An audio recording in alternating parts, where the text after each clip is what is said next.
Halo Tolovers.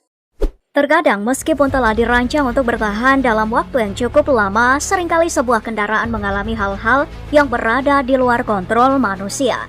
Mulai dari faktor alam hingga penyebab-penyebab yang terjadi dengan sengaja. Berikut ini kita bakal perlihatkan ke kamu kendaraan-kendaraan yang dulunya menjadi kebanggaan, namun kini kondisinya terabaikan seiring waktu. Daripada panjang lebar, yuk simak videonya sampai habis.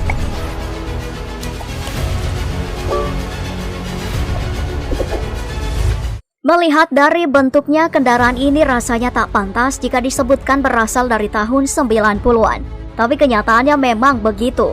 Triton, perusahaan asal Amerika Serikat, membangun dua buah hovercraft untuk tujuan wisata di India pada tahun 1992. Hovercraft ini mampu mengangkut 50 penumpang dalam sekali perjalanan antara destinasi wisata di kawasan Belapur, India, seperti Juhu Beach dan Chowpatty Beach. Namun pengoperasian perdananya di tahun 1996, ia telah mengalami masalah. Perusahaan operator menuding pemerintah setempat tidak menepati janjinya untuk membangun dermaga di rute mereka.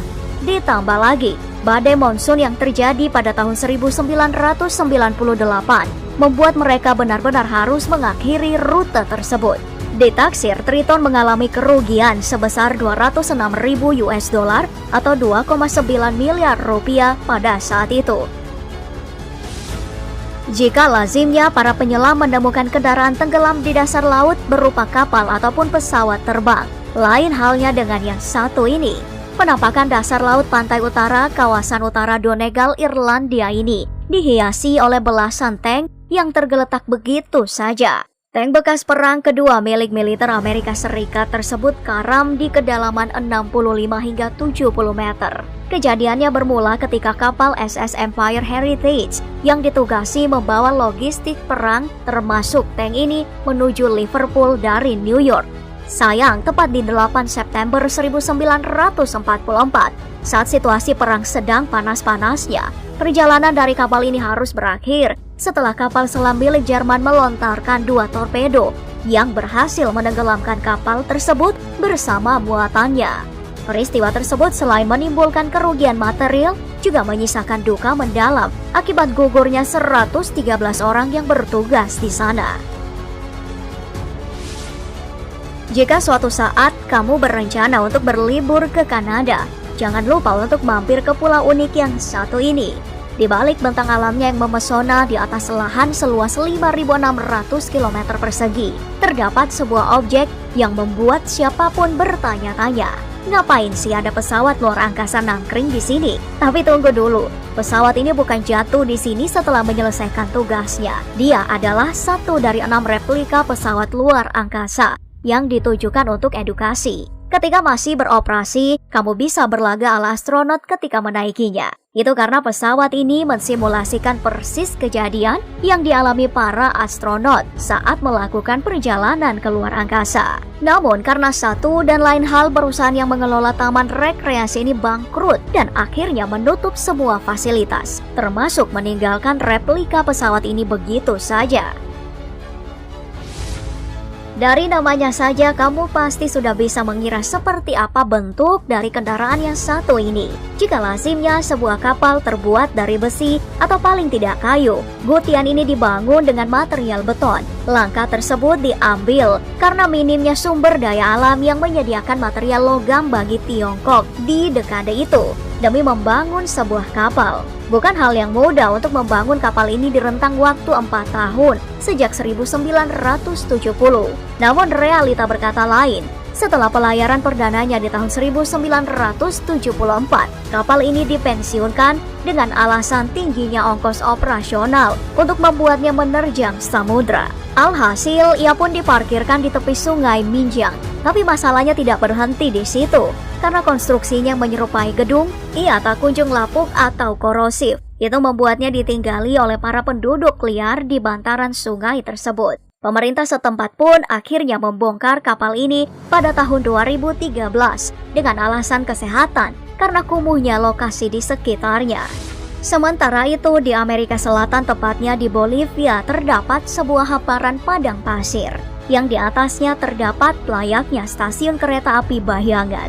Loh, kok bisa seperti itu? Iya, soalnya tempat ini dihuni sama ratusan lokomotif yang berasal dari abad ke-20. Dulunya, Uyuni, kota yang terletak 550 km dari pusat pemerintahan Bolivia, merupakan jalur penting di Amerika Serikat yang menghubungkan banyak kota besar. Hal itu membuat banyak sekali kereta yang diimpor langsung dari Inggris untuk memenuhi kebutuhan. Namun, akibatnya banyak kendala teknis serta ketegangan politik dengan negara tetangga. Perlahan, kota ini pun meredup. Jadilah kereta-kereta ini teronggok begitu saja, menyisakan sejuta kenangan. Maksudnya sejuta sejarah. Bagi para pelancong, disarankan agar berhati-hati ketika hendak melihat-lihat situasi kereta ini dari dekat. Karena kondisi alam yang kadar garamnya yang begitu tinggi, dengan mudah seluruh material kereta menjadi penuh korosi. Wah, bisa tetanus ya kalau nyenggol bagian kereta yang tajam-tajam. Saat dunia berada di era keranjingan dengan bahan bakar yang tidak terbarukan, batu bara menjadi primadona di belahan bumi manapun. Tak heran kalau penambangan marak ditemui di berbagai penjuru negara, tak terkecuali di negerinya Adolf Hitler ini.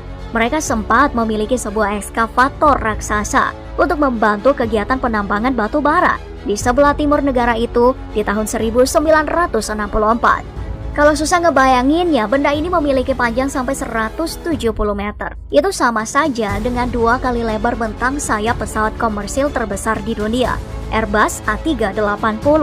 Rasanya gak percaya kalau dengar kapasitas angkutnya bisa mencapai 1.500 kubik batu bara dalam sekali angkut. Namun, setelah tidak lagi digunakan, proses pembongkarannya ditaksir memakan terlalu banyak waktu, biaya, dan tenaga. Makanya kamu bisa kapan saja melihat benda ini dengan posisi yang sama saat masih menjadi andalan dulu.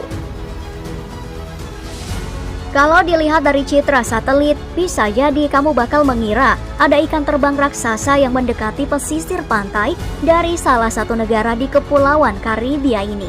Tapi setelah dilihat langsung, nyatanya benda raksasa yang karam tak jauh dari garis pantai ini merupakan sebuah pesawat tempur. Namun cerita menariknya tak cuma berhenti di situ. Kan wajar kalau ada pesawat tempur yang mungkin ditembak musuh sampai bisa jatuh di laut kayak gini. Tapi cerita di balik jatuhnya pesawat ini setelah Perang Dunia Kedua berakhir. Pesawat ini dibebas tugaskan dan berakhir ke tangan gerbong narkoba paling terkenal sepanjang sejarah, Pablo Escobar. Singkat cerita, pesawat ini pun digunakan untuk menyelundupkan kokain dalam jumlah fantastis menuju Amerika. Namun, sekali waktu pesawat tersebut disinyalir kelebihan muatan, sehingga menyebabkan konsumsi bahan bakarnya meningkat drastis. Pesawat ini pun jatuh tak jauh dari bibir pantai Bahama, yang merupakan destinasi saat itu.